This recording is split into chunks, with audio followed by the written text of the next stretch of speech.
yapacağım. Bu çok karışmış. Bunu ütülemem lazım.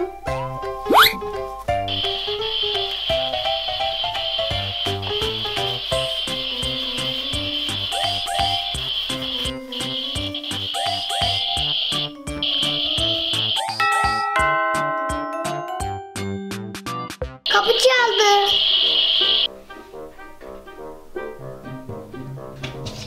Oh no! Kıyafetin yanmış. Şimdi ne yapacağım şimdi? Terziye gideyim.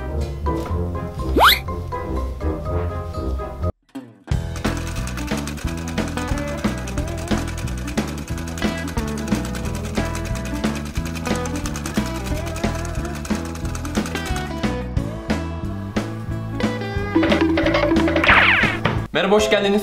Hoş bulduk. Kıyafetim yandı. Süper kahraman kostüm istiyorum.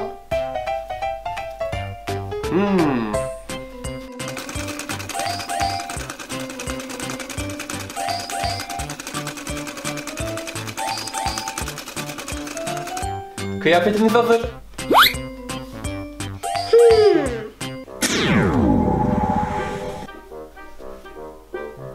Oh no!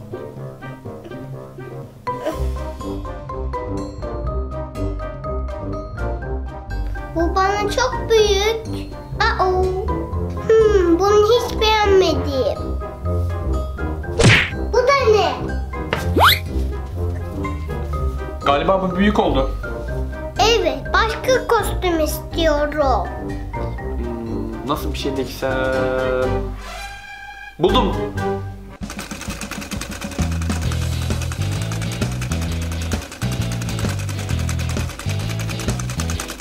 İşte hazır. Bu da ne böyle? Bu da ne ya?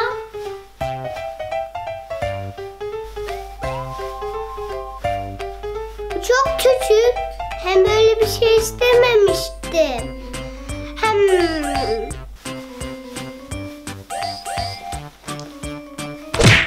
Oh no! Ben bunu hiç beğenmedim. Hem de çok küçük olmuş. Ben farklı, havalı bir kostüm istiyorum. Farklı, havalı. Buldum.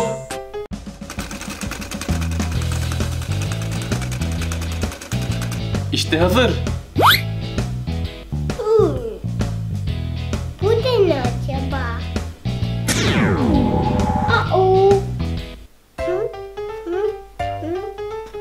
Bu da ne böyle?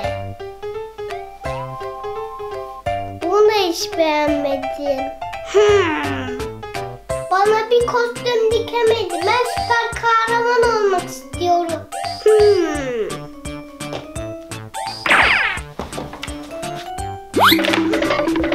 Kendime süper kahraman kostümü dikeceğim.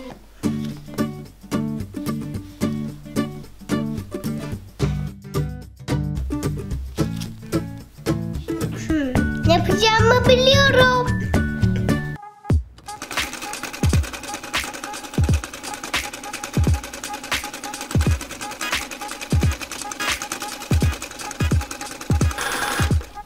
İşte hazır. İşte istediğim kostüm oldu. Diktim. Yaşasın.